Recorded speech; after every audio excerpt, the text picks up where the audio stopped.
13টা বছর কাম করছি, আমার নামে একটা ব্যাংকের অ্যাকাউন্ট নাই। আমি আমার মা বাপর ব্যাংকের অ্যাকাউন্টে প্রতি মাসে টাকা পাঠাইছি।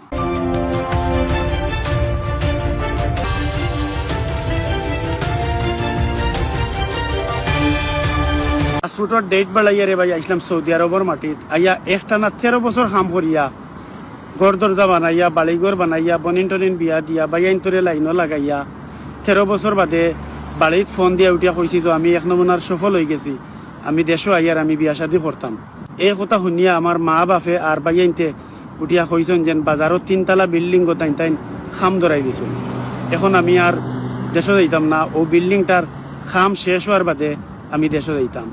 আমি চিন্তা করি দেখলাম আমার 13টা বছর হয়ে গেছে বিদেশের মাটিত, সকলটাই বয়স আমার প্রায় 36 ক্রস হয়ে গেছে।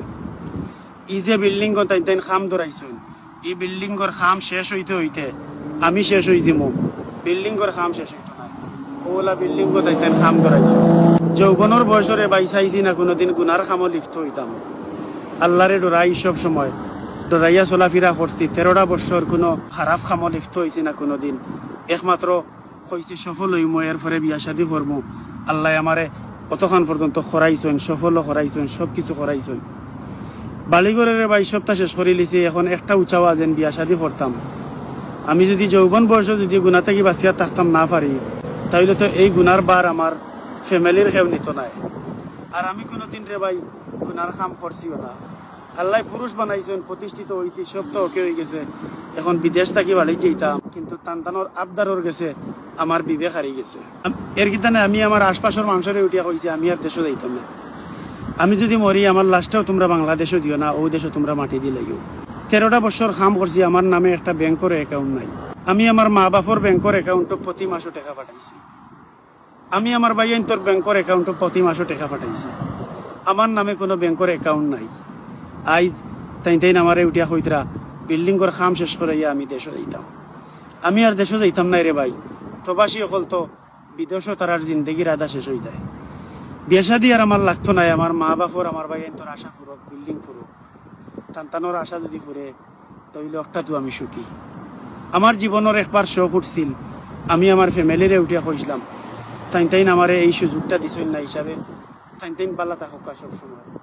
সন্তানোর অ্যাকাউন্টও আমি প্রতি মাসও টাকা পাঠাইব, সন্তানোর অ্যাকাউন্টও ঠিকও টাকা যাইব প্রত্যেক মাসও। আমি জেলা পারি রুজি করিয়া সন্তানোর মনের আশা পূরণ করাইব। আমার মতরে ভাই ফুলা কপালি যেন আর কোনো প্রবাসী না হয়। বহুত প্রবাসী সকলের খান্দন দেখছি ওরকম। অতবিল যে হিস্টোরিটা আপনারা শুনলা, এই হিস্টোরি সৌদি আরবের একজন ভাই আমারে দিছেন মেসেঞ্জারও। আমি তানোর সমস্ত হিস্টোরি মুখস্থ করিয়া আপনার লগে গল্পের মাধ্যমে শেয়ার করলাম। আসলে রে ভাই এই বাইর স্টোরিটা শুনিয়া আমার বড় কষ্ট লাগলো।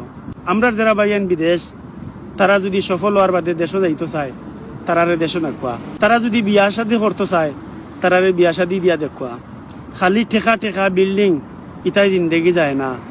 একজন প্রবাসীর মনের কষ্ট, এই কষ্টগুলা আমি কোনোদিন বুঝাইতাম পারতাম না তোমার তান্ডে যদি তুমি তেন প্রবাসী নাও। এর কিতানে বা মা হল বাপ হল আপনার ছেলে হল যদি প্রবাস থাকেন, তারার লগে আপনারা এই রকমের অবিচার করিও না।